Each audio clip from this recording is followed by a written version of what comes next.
나르시시스트가 당신을 조종하려 할 때 드러나는 7가지 신호에 대해 이야기해 보겠습니다.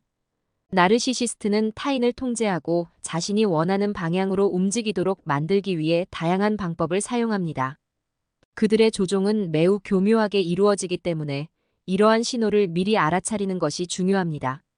이제 나르시시스트가 당신을 조종하려 할 때 나타나는 대표적인 7가지 신호에 대해 구체적으로 설명해 보겠습니다. 1. 가스라이팅 현실을 왜곡하려는 시도. 가스라이팅은 나르시시스트가 상대방을 조종하기 위해 사용하는 대표적인 수단입니다. 가스라이팅은 상대방의 기억, 인식, 감정을 왜곡해 그들이 자신을 의심하게 만드는 심리적 조작 기법입니다. 나르시시스트는 피해자가 자신의 판단과 감정을 믿지 못하게 하여 자신이 옳다는 믿음을 심어주려 합니다. 예를 들어, 나르시시스트는 너가 잘못 기억하는 거야 라거나 그런 일은 절대 일어나지 않았어 라는 말을 하며 피해자가 자신이 겪은 일에 대해 혼란을 느끼도록 만듭니다. 이를 통해 나르시시스트는 피해자가 자신에게 의존하도록 만들고 그들이 자신의 조종에서 벗어나지 못하게 만듭니다. 사례 연구에 따르면 가스라이팅을 당한 피해자들은 자신이 경험한 일을 의심하게 되어 결국 나르시시스트의 왜곡된 현실을 받아들이는 경우가 많습니다. 이러한 조작은 피해자의 자존감을 크게 손상시키며 나르시시스트의 통제에 더 쉽게 굴복하게 만듭니다. 2. 극단적인 칭찬과 비판의 반복. 나르시시스트는 상대방을 혼란스럽게 만들기 위해 극단적인 칭찬과 비판을 반복합니다. 그들은 한순간에는 상대방을 하늘로 치켜 세우며 칭찬을 퍼붓다가 다음 순간에는 갑작스럽게 비판과 모욕을 가합니다. 이러한 반복적인 패턴은 피해자가 자신에 대한 확신을 잃고 나르시시스트의 평가에 의존하게 만듭니다. 예를 들어, 나르시시스트는 너는 정말 특별한 사람이야 라고 말한 후 갑자기 하지만 너는 항상 실수를 해라며 상대방을 비난할 수 있습니다. 연구에 따르면 이러한 극단적인 칭찬과 비판의 반복은 피해자가 자신의 가치에 대해 혼란을 느끼게 만들며 결국 나르시시스트의 인정을 받기 위해 끊임없이 노력하게 만든다고 합니다. 이로 인해 피해자는 나르시시스트의 조종에 더욱 쉽게 휘둘리게 됩니다. 3. 피해자 코스프레 자신을 피해자로 만들기. 나르시시스트는 자신을 피해자인 것처럼 보이게 만들어 상대방의 동정심을 유발하고 그들을 조종하려 할 수 있습니다. 그들은 자신이 억울한 상황에 처해 있거나 부당한 대우를 받았다고 주장하며 상대방이 자신을 돕도록 만들려 합니다. 예를 들어, 나르시시스트는 내가 이렇게 힘든데 너는 왜 나를 도와주지 않아? 라는 식으로 말하며 상대방이 자신에게 감정적으로 휘둘리도록 만듭니다. 사례 연구에 따르면 나르시시스트는 자신을 피해자로 보이게 만들어 상대방이 죄책감을 느끼게 하며 그들이 자신에게 의존하게 만드는데 매우 능숙하다고 합니다. 이러한 조작은 피해자가 나르시시스트의 요구를 들어주도록 만드는 주요한 전략 중 하나입니다. 4. 감정적 조작 죄책감과 불안을 유발. 나르시시스트는 감정적 조작을 통해 상대방에게 죄책감과 불안을 심어주려 합니다. 그들은 피해자가 자신에게 잘못을 했다는 죄책감을 느끼게 하거나 자신이 없으면 상대방이 불행해질 것이라는 불안감을 조성합니다.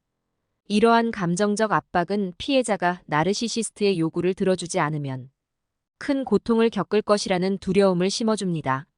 예를 들어, 나르시시스트는 너 때문에 내가 이렇게 힘들어졌어라며 상대방이 자신에게 책임감을 느끼도록 만들 수 있습니다. 연구에 따르면 나르시시스트는 감정적 조작을 통해 피해자가 자신에게서 벗어나지 못하게 만들며 그들이 자신의 요구를 들어주도록 유도하는 경우가 많습니다. 이러한 조작은 피해자의 심리적 건강에 큰 영향을 미칠 수 있습니다. 5. 타인을 이용한 압박. 나르시시스트는 자신의 요구를 들어주도록 만들기 위해 타인을 이용해 상대방에게 압박을 가할 수 있습니다. 그들은 주변 사람들을 동원해 상대방이 자신을 돕도록 만들거나 자신에게 다시 돌아오도록 유도합니다. 예를 들어, 나르시시스트는 우리 친구들도 내가 나를 다시 받아들이길 원해라며 주변 사람들의 기대를 이용해 상대방이 자신의 결정을 번복하게 만들려 할 수 있습니다. 사례 연구에 따르면 나르시시스트는 타인을 이용해 피해자가 자신에게 다시 돌아오도록 만들려는 경향이 있으면 이러한 압박은 피해자가 자신의 결정을 번복하게 만드는 주요한 요소 중 하나라고 합니다. 이들은 자신의 조종을 위해 주변 사람들까지도 활용하는 경우가 많습니다. 6. 불안을 조성하는 예측 불가능한 행동. 나르시시스트는 상대방이 항상 긴장 상태에 머물도록 예측할 수 없는 행동을 자주 합니다. 그들은 갑작스럽게 기분이 변하거나 상대방이 예상치 못한 행동을 하여 그들이 자신에게 맞추도록 강요합니다. 이러한 예측 불가능한 행동은 피해자가 언제나 나르시시스트의 요구에 맞춰 행동하게 만들며 그로 인해 끊임없는 불안과 스트레스를 느끼게 만듭니다. 예를 들어 나르시시스트는 아무런 경고 없이 상대방을 무시하거나 갑자기 화를 내며 그들을 혼란스럽게 할 수 있습니다. 연구에 따르면 나르시시스트는 예측 불가능한 행동을 통해 피해자가 자신의 통제에서 벗어나지 못하게 만들며 그로 인해 피해자는 끊임없는 불안 속에서 살아가게 된다고 합니다. 이러한 행동은 피해자의 정신적 건강에 심각한 영향을 미칠 수 있습니다. 7. 과도한 칭찬과 선물 공세.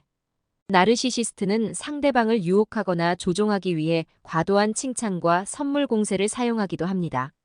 그들은 상대방이 자신을 특별한 사람으로 느끼게 만들기 위해 끊임없이 칭찬을 하거나 값비싼 선물이나 호의를 베풀며 그들이 자신에게 의존하게 만듭니다. 이러한 과도한 칭찬과 선물 공세는 일시적으로 기분 좋게 다가올 수 있지만 실제로는 상대방을 조종하기 위한 수단일 가능성이 큽니다. 예를 들어 나르시시스트는 너는 내가 아는 사람 중에서 가장 훌륭한 사람이야 라며 상대방을 유혹하고 그들이 자신에게 의지하도록 만들 수 있습니다. 사례 연구에 따르면 나르시시스트는 과도한 칭찬과 선물 공세를 통해 상대방이 자신에게 의존하게 만들고 그들의 요구를 들어주도록 유도하는 경우가 많다고 합니다. 이러한 행동에 쉽게 흔들리지 않고 그들의 진짜 의도를 파악하는 것이 중요합니다. 이처럼 나르시시스트는 매우 교묘한 방법으로 상대방을 조종하려 하며 그들의 조작과 통제에서 벗어나기 위해서는 이러한 신호들을 미리 인식하는 것이 중요합니다. 나르시시스트의 조종에 넘어가지 않기 위해서는 그들의 행동 패턴을 파악하고 자신의 감정과 결정을 지키는 노력이 필요합니다.